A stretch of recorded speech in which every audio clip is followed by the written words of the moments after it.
Hello everyone. I am Dr. Ajit Kumar Khilnani from the Department of ENT, Gujarat Adani Institute of Medical Sciences, Bhuj. I welcome you all to this online lecture series, and the topic for today will be autosclerosis.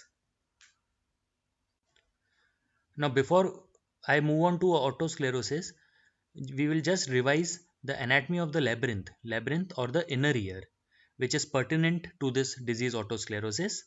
So, inner ear or the labyrinth, it has three parts. It is the otic labyrinth or what we call the membranous labyrinth, then periotic labyrinth and bony labyrinth. So we'll see each part one by one. First is otic labyrinth. It is also called membranous labyrinth or endolymphatic labyrinth. And the parts of this membranous labyrinth are utricle, saccule, cochlea, semicircular ducts, endolymphatic duct, and sac. An important point is that this membranous labyrinth, it is filled with endolymph. So here we see the figure of the membranous labyrinth. Here we can see all the parts: the utricle, saccule, the three semicircular ducts, the cochlear duct, and the endolymphatic duct and endolymphatic sac. All these things, they are filled with endolymph. Then the second part of the labyrinth is the periotic labyrinth. As the name suggests, periotic. So it is surrounding the membranous labyrinth or the otic labyrinth.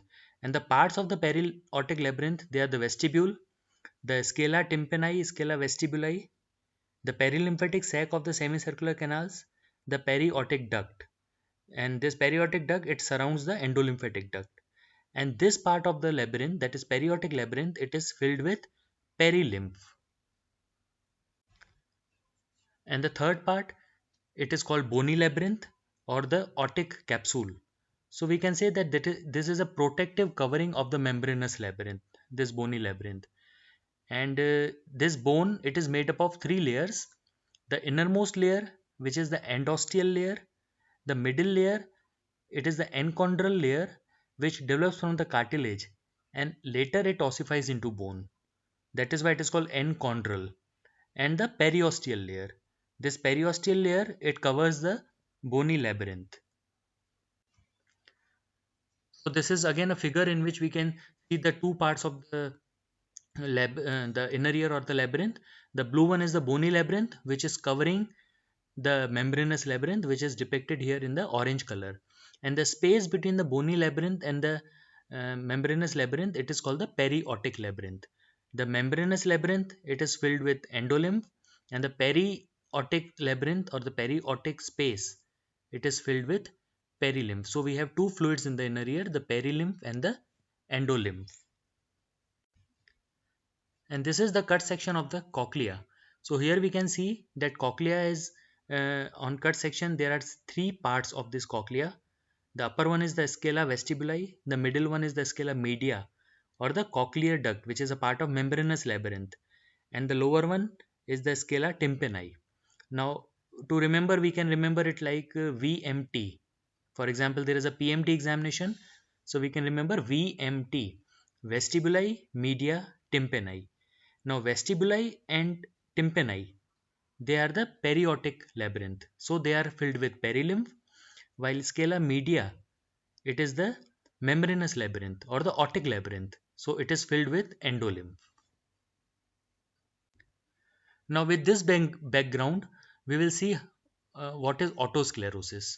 So autosclerosis, another name, it is autospongiosis.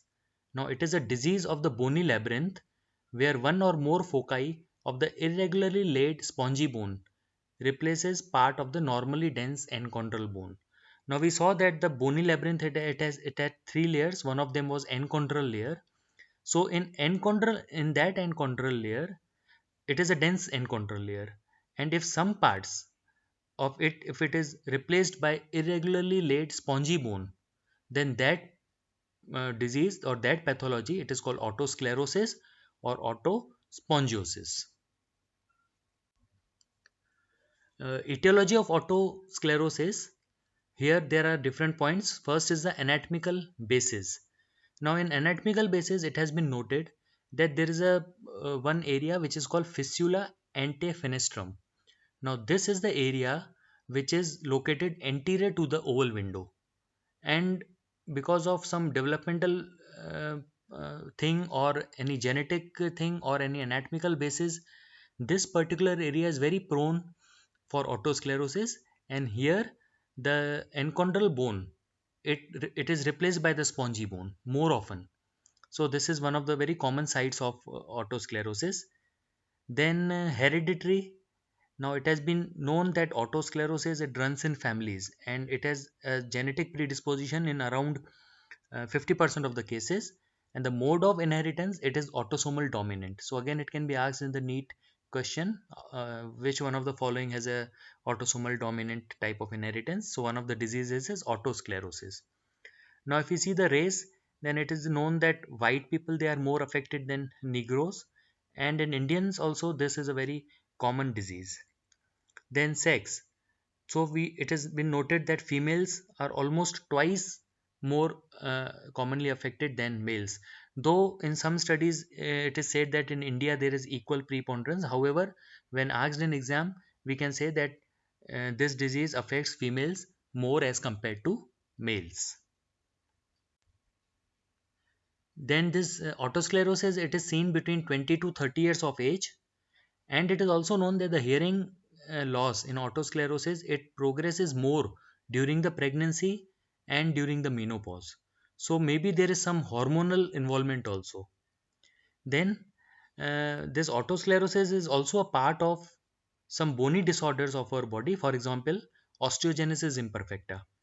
And there is one syndrome by the name Van der Hoef syndrome, which consists of osteogenesis imperfecta, autosclerosis, and blue sclera. So this can be asked in your NEET examination. And the defect here is in the gene which encodes the type 1 collagen. So the bones of the body, including the stapes bone, it is involved in this disease. Then some viral etiology has also been proposed, in which it is shown that the lesion of the autosclerosis, when it is seen under the electron microscope, then some RNA related viruses have been isolated which are similar to measles virus. So maybe there is some viral etiology. However, only these are proposed etiologies. The exact etiology or the exact cause of autosclerosis has been unknown till now. So this is again a figure in which we can see the two parts of the inner ear or the labyrinth. The blue one is the bony labyrinth, which is covering the membranous labyrinth, which is depicted here in the orange color. And the space between the bony labyrinth and the... Hello everyone, I am Dr. Ajit Kumar Khilnani from the Department of ENT, Gujarat Adani Institute of Medical Sciences, Bhuj. I welcome you all to this online lecture series, and the topic for today will be autosclerosis.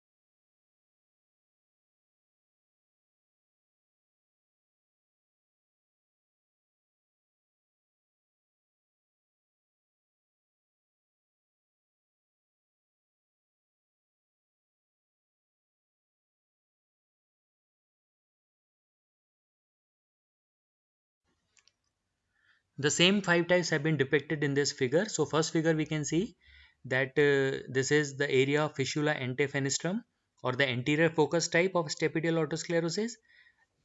Here we can see that posterior part, the second figure, the posterior part of the stapes footplate is involved. So this is posterior focus. The third figure, here the whole the circumference of the stapes footplate is involved. So that is circumferential. Then the lower figure, fourth one, we can see that whole of the stapes footplate is involved. However, the peripheral part, that is annular ligament, it is spared. And finally, as we can see in the last figure, that everything, whole of the foot plate and whole of the oval window, actually it is obliterated here, so it is obliterative type of stapedial autosclerosis. Then the second type of autosclerosis we saw was cochlear autosclerosis. It is called cochlear because it involves the region of the round window, and it causes sensory neural hearing loss. The earlier, that is stapedial autosclerosis, it would cause conductive hearing loss. However, if the autosclerosis is in the area of the round window, then it leads to sensory neural hearing loss. Though this type of or this variety of autosclerosis is rare, and this sensory neural hearing loss, it is due to the liberation of the toxic materials into the inner ear fluid. Then the third type is the histologic autosclerosis. Now, histologic autosclerosis, it does not manifest during life. That is, it remains asymptomatic. So, patient is not aware that he is having autosclerosis. He does not have any symptoms. So, this type of autosclerosis is diagnosed on autopsy examination, and that is why it is not of much clinical importance. Now, the pathology involving the autosclerosis. So, we can divide the pathology into gross pathology as well as the micropathology. So, grossly, if we see an autosclerotic foci, it will be seen as either a chalky white or a grayish or a yellowish focus. However, sometimes it can be seen as a red colored lesion, and this indicates that it is of active foci and it has increased vascularity. Microscopically, if we can see, then there can be the autosclerotic lesion can be of two types. It can be either immature active lesion or it can be a mature foci. So if it is immature, then there will be numerous marrow and the vascular spaces with plenty of cells, that is osteoblast, osteoclast, and a lot of cement substance, and this substance will stain blue with hematoxylin and eosin staining, and that is why this type of lesion is also called blue mantles. However, if it is a mature foci, then it is generally less vascular and it has more fibrillar substance, and it stains red with hematoxylin and eosin staining. So the lesion can be either immature active lesion or a mature foci microscopically. Now the symptoms of patients with autosclerosis. So hearing loss, it is the most common and the presenting symptom of patients with autosclerosis, and this hearing loss generally starts in the 20s. That is, this disease is common between 20 and 40 years of age. The characteristic features of this hearing loss are that this is the hearing loss is most of the times it is bilateral, and it is painless, and it is progressive. So typically, a female patient will come and she will say that during her 20s she had started developing hearing loss, and with time the hearing loss is progressive and it is painless, and it is in both ears.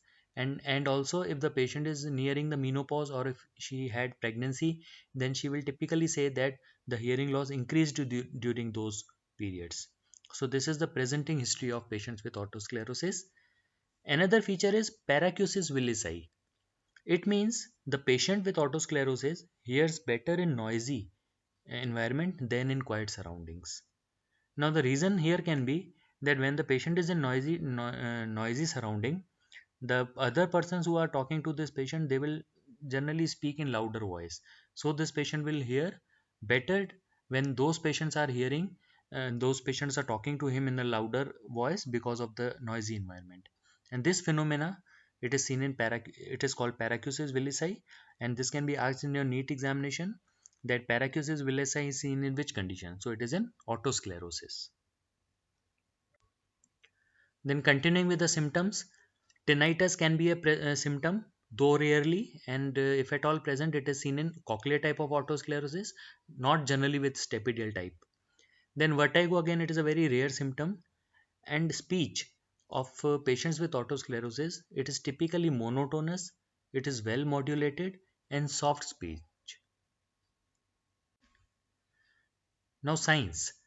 So on examination of patients with autosclerosis, sometimes we see Schwartz sign. What is that?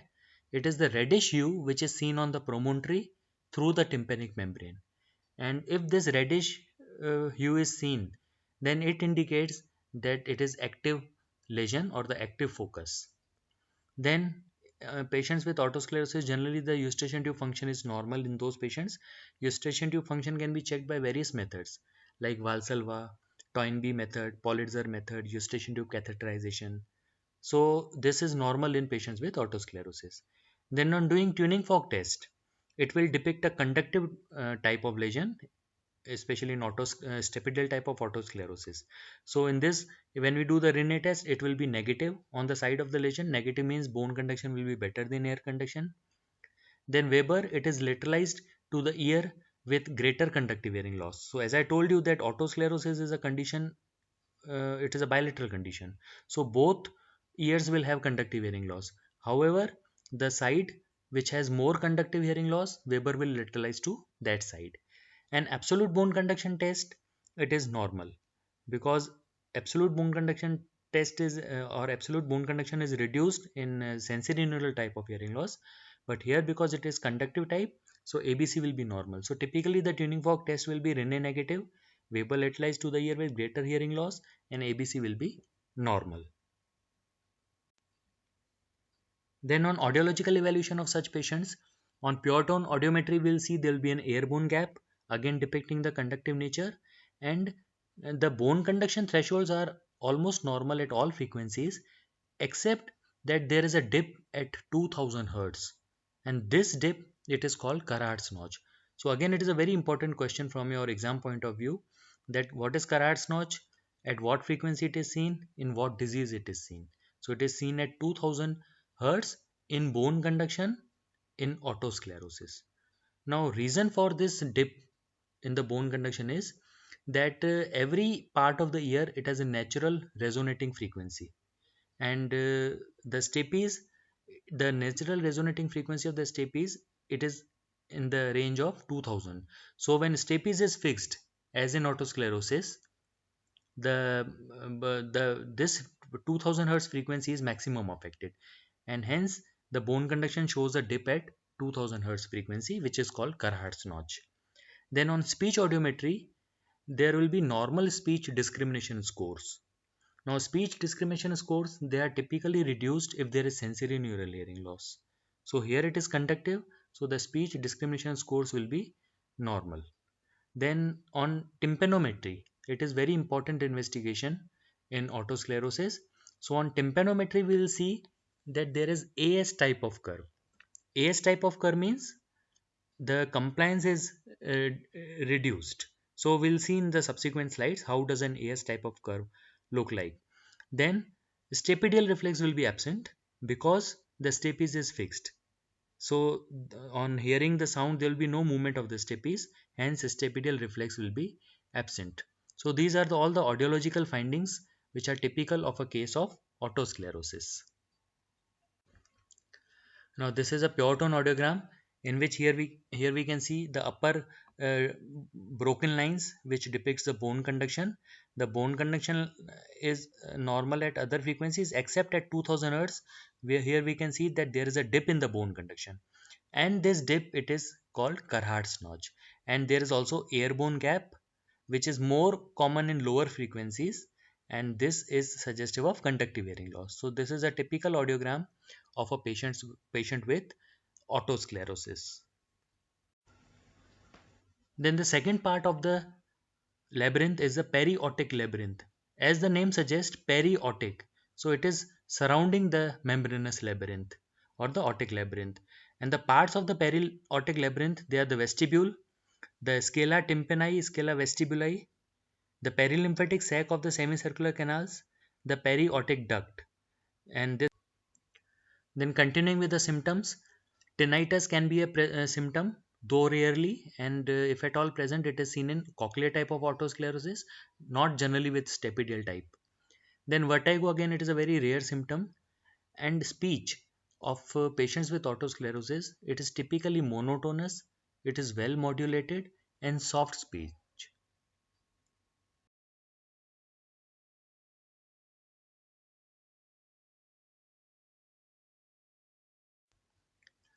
Now, the pathology involving the autosclerosis.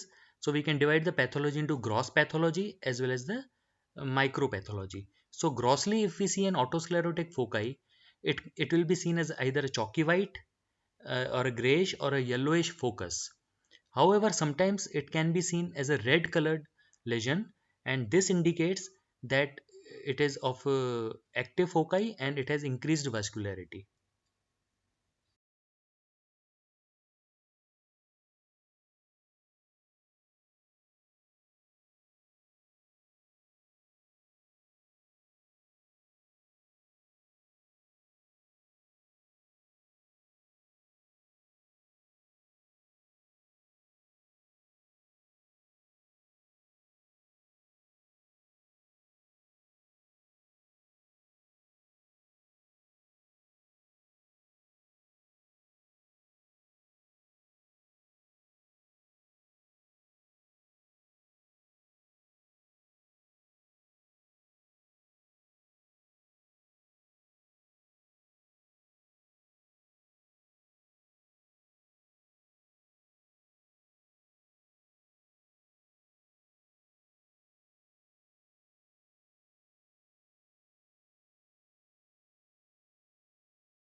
Now, treatment.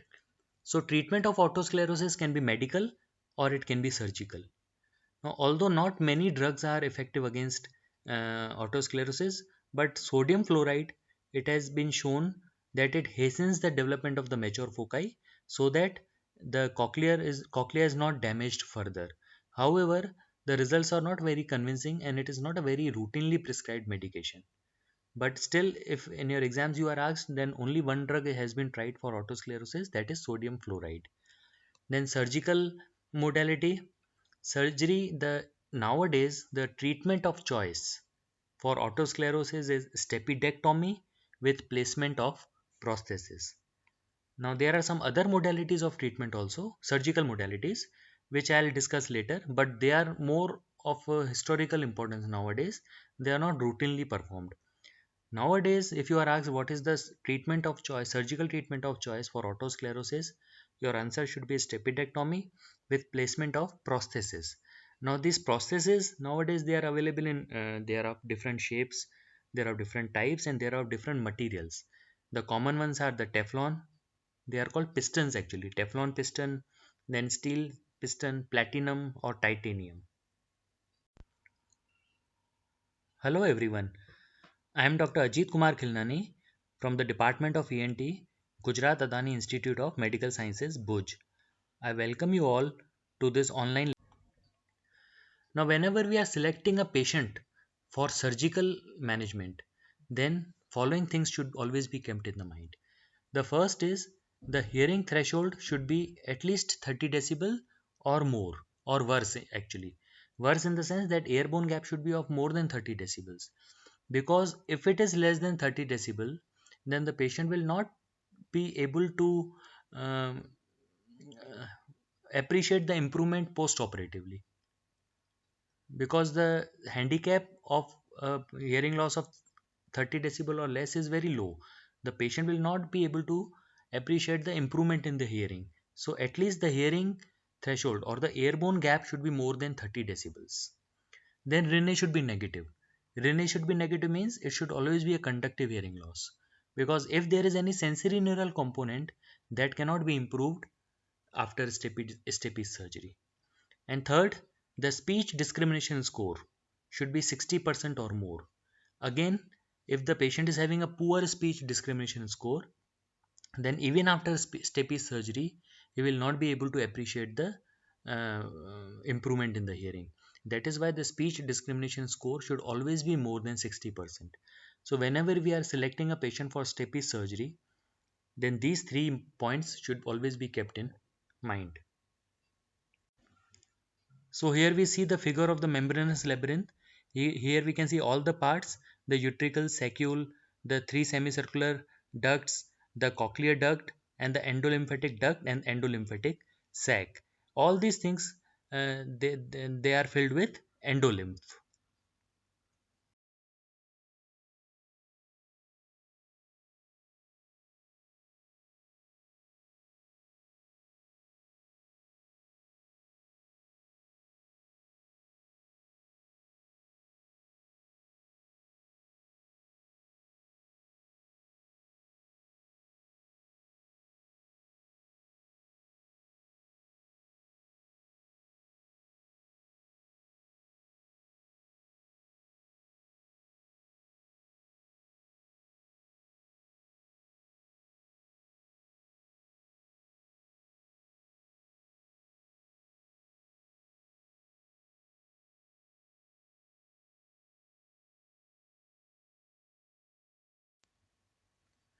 Now the symptoms of patients with autosclerosis. So hearing loss, it is the most common and the presenting symptom of patients with autosclerosis, and this hearing loss generally starts in the 20s. That is, this disease is common between 20 and 40 years of age. The characteristic features of this hearing loss are that this is the hearing loss is most of the times it is bilateral, and it is painless, and it is progressive. So typically, a female patient will come and she will say that uh, during her 20s she had started developing hearing loss, and with time the hearing loss is progressive, and it is painless, and it is in both ears. And also, if the patient is nearing the menopause, or if she had pregnancy, then she will typically say that the hearing loss increased during those periods. So this is the presenting history of patients with autosclerosis. Another feature is paracusis willisii. It means the patient with autosclerosis hears better in noisy environment than in quiet surroundings. Now the reason here can be that when the patient is in noisy surrounding, the other persons who are talking to this patient, they will generally speak in louder voice. So this patient will hear better when those patients are hearing, those patients are talking to him in a louder voice because of the noisy environment. And this phenomena, it is seen in it is called paracusis willisii, and this can be asked in your NEET examination, that paracusis willisii is seen in which condition. So it is in autosclerosis.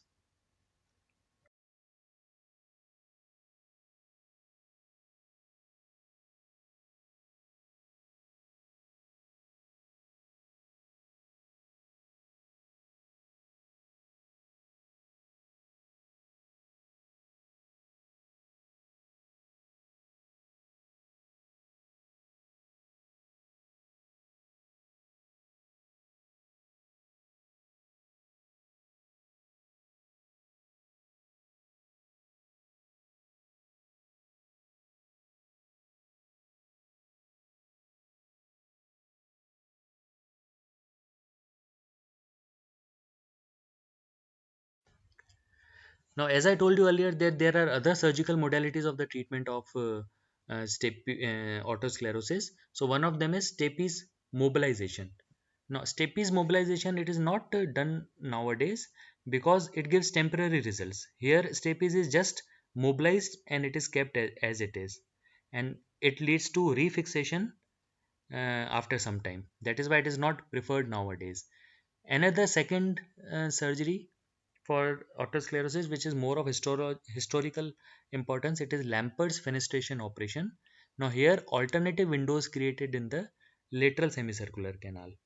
However, the advantage is that to create that window, mastectomy should be done, which again gives an unnecessarily mastoid cavity to the patient. That is why it is also no longer performed nowadays. Then another modality of treatment can be hearing aid. Now, this is again a very good option for patients who either refuse surgery or those who have contraindication for stapes surgery. So, hearing aid is a very good alternative to surgery in patients with autosclerosis. Then, continuing with the symptoms, tinnitus can be a symptom, though rarely, and if at all present, it is seen in cochlear type of autosclerosis, not generally with stapedial type. Then vertigo, again, it is